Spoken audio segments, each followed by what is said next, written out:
I hear this question often. Perhaps it is your question right now. My emotions are so strong. My attachments are so deep and powerful.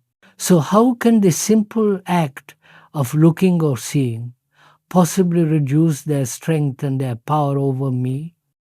It's a very real question, isn't it? We are not dealing with abstractions. We are dealing with the fire of jealousy, the heavy weight of sorrow, the clinging grip of an attachment to a person, to a belief, to an image we have of ourselves. These forces are overwhelming, and our immediate conditioned response when faced with this intensity is to try to do something about it, which generally means we try to control them, to suppress them, or perhaps to find a clever way to sublimate them, to channel them into something else.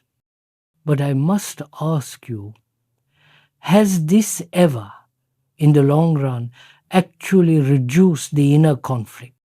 Or does the suppression, the control itself become a new battle, a new source of tension? It's like trying to hold a powerful spring compressed with your own hands.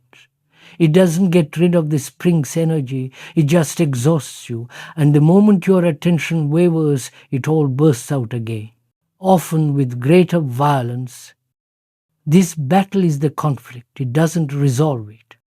So let's put that aside, this whole futile business of control, and ask a much more fundamental question.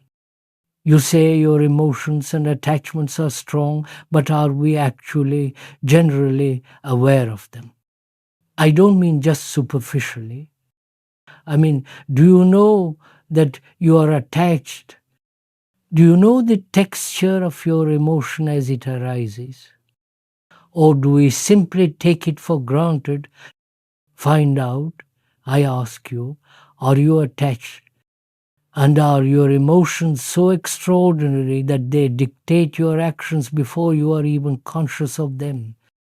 Before we can even inquire into looking, one has to first be conscious, to be aware, to recognize and see that these strong emotions exist and that you are, in fact, attached. Now, if that is so, if you're truly conscious of it, what takes place then? Please, let's share this inquiry together. I'm conscious of my attachment to my reputation, perhaps, or to a particular person, or I'm conscious of a strong emotion like hate, jealousy, antagonism, or even the powerful pull of like and dislike. I'm conscious of them. Are you? If these feelings are so strong, do they then overshadow and control my action, my thinking? I am examining this, looking at these emotions and attachments which feel so powerful, and I see that they act as barriers to clear thinking, to unconfused action. So the first question remains, am I truly aware of them, or do I just take it for granted? This is a vital distinction. It's so easy to say, yes, yes, I have terrible emotions, I'm terribly attached, but it doesn't matter, it's just part of life. I don't mind the struggle, I don't mind having quarrels. We normalize the prison, we decorate the cell, and so we never question the walls themselves. We accept a life of conflict as inevitable. But if you are aware what takes place, please examine this for yourself. See what you are attached to. Are you aware that you are attached? I don't mean condemn it or justify it, but simply know that you are attached to that person, to that piece of furniture, to that belief, to a dog, to an idea, to the image you have of your own success. Now, When you say you are aware, what do you mean by that word? Is it that thought is recognizing the attachment? Think about this carefully. When you say, I am attached, is it the activity of thought, of memory, of the past that is looking at the present feeling and putting a label on it, saying this is attachment? Please go into this with me. Pay attention here. When you say, I am attached, is that an idea or is it a fact? There is a profound difference. This microphone in front of me, I can create an idea about it, but the object itself is a fact. I can touch it, I can see it. So, is your attachment a concept, a conclusion you have reached about yourself based on past behavior? Or is it a living, breathing fact that you are experiencing right now, as real as the microphone? You must see the difference, please. If it's just an idea, you're just playing with words, with concepts. But if it's a fact, then we can actually look at it. So, are you observing the fact, or are you observing the idea about the fact, the conclusion about the fact? If you are observing the fact and you are aware of it, I must then ask, is the fact different from you who are observing the fact? I hope your minds are active with me now. Is this clear? Am I observing the fact of my attachment through an idea, through a conclusion? Perhaps I've heard somebody say that attachment is bad or that attachment is the source of suffering, and therefore I look, which means I'm not looking at the fact utterly. I'm looking through a screen of ideas, a filter of conclusions, judgments, and borrowed knowledge. So, I'm not looking at the fact itself, but let's say I put that screen aside. I am now looking at the fact of my attachment. I am not verbalizing it. I'm not naming it. I'm just looking at it. How do I look at it? Do I look at it as something separate from me? Do you understand? Do I see attachment as an object, a thing different from me, the observer? Or is that attachment part of me?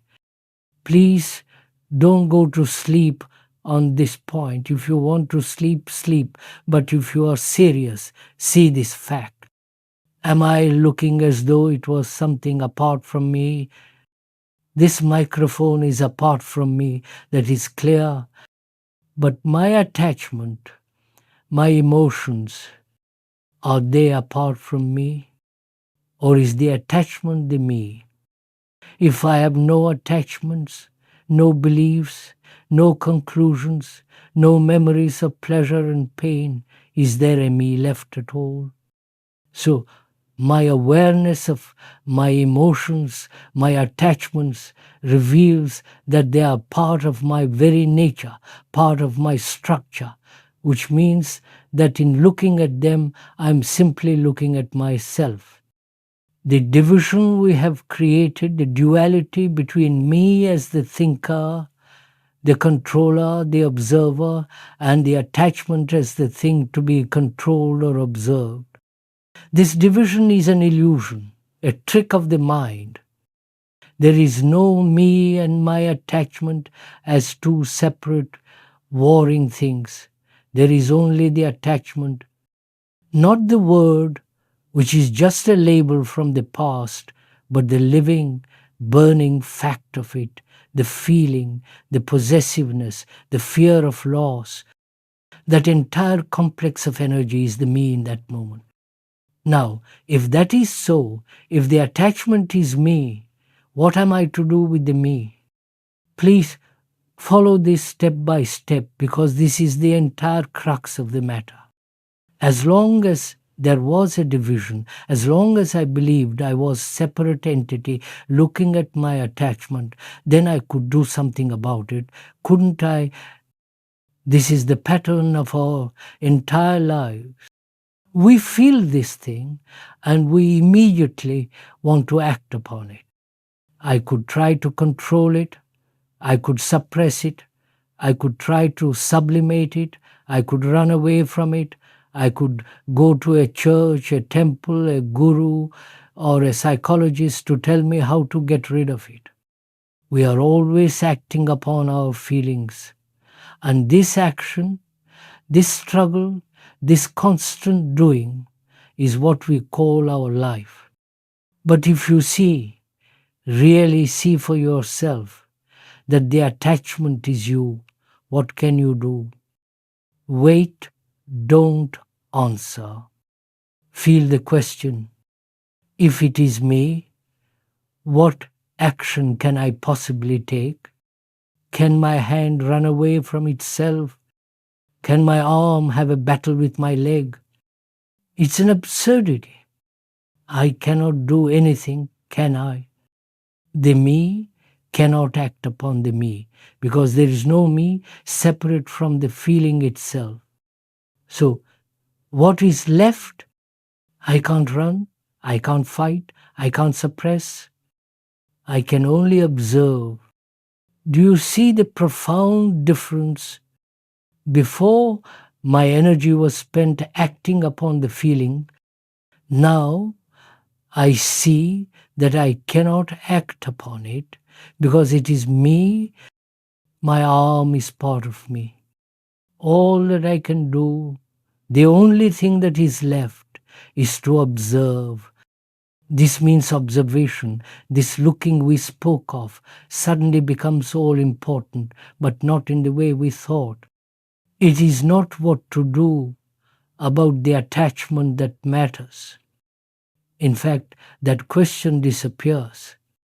There is only the state of observation, not I am observing, because the I implies the very division that we have just seen is false. There is only observing. And in that pure, choiceless observation, if I begin to choose, if my mind says, I am observing and I mustn't be attached, I've already moved away, I have instantly, out of habit, recreated the division. I have brought back the I, the censor, who stands apart and judges the attachment. And now I am back in the old game, the old conflict. Do you understand this truly? In pure observation, there can be no choice, no direction, no motive, and no desire to change what is. There is just pure, absolute, clear observation without any screen of judgment, conclusion, or memory. And what happens then? When you look at this thing, this attachment, this fear, this jealousy with this total, choiceless, undivided attention, the thing that you are, the thing that is being observed, dissolves. It simply withers away. Why?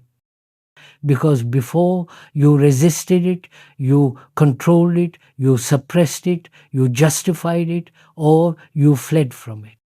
You acted upon it, and in that conflict, you gave it continuous life and energy. Now, in this new state of total observation, all of your energy is gathered, centered, and focused. There is no friction, no battle. And you must see this. It's only when there is this lack of total energy, this dissipation of attention into internal conflict, that attachment can exist at all. I wonder if you see this. When there is complete observation, where there is no interference from thought because you are just observing, why should thought, which is the past, come in that state? You are gathering all your energy Therefore, in that total focused attention, there is no attachment. Let me state this very clearly. It is only the inattentive, the fragmented, the unintelligent mind that is attached.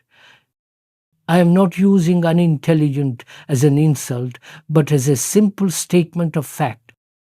A mind that is not seeing, not fully aware of the whole implication of attachment, is an attached mind. And these minds, these ways of living, pervade our world. They are the strongest element in our culture, and we are all caught in their net of fear, desire, nationalism, and belief. But when you begin to examine this closely, to look at it with this total energy, you are no longer caught in that. You are no longer dissipating your precious energy in something which has no meaning, which only breeds more conflict. Your energy is now centered completely in observation, and therefore there is a total dissolution of the attachment. But you must do this, you must test it, and you will find out for yourself. You cannot just listen to my words and make an idea of it. You have to go into it step by step, examining it very, very closely so that your mind becomes acutely alive. It is only the unaware mind, the mind that is half asleep, that jumps over the cliff. The moment you are fully aware of a danger, you move, and attachment is a danger. It is not romantic. It is not a sign of love. It is a tremendous danger because it breeds fear, it breeds anxiety, hate, and jealousy. It creates the agony of being possessed and the equal agony of not being possessed. The whole of that, it is a fire that burns down the house of your own mind. And you cannot fight that fire. You can only see it completely with all your energy.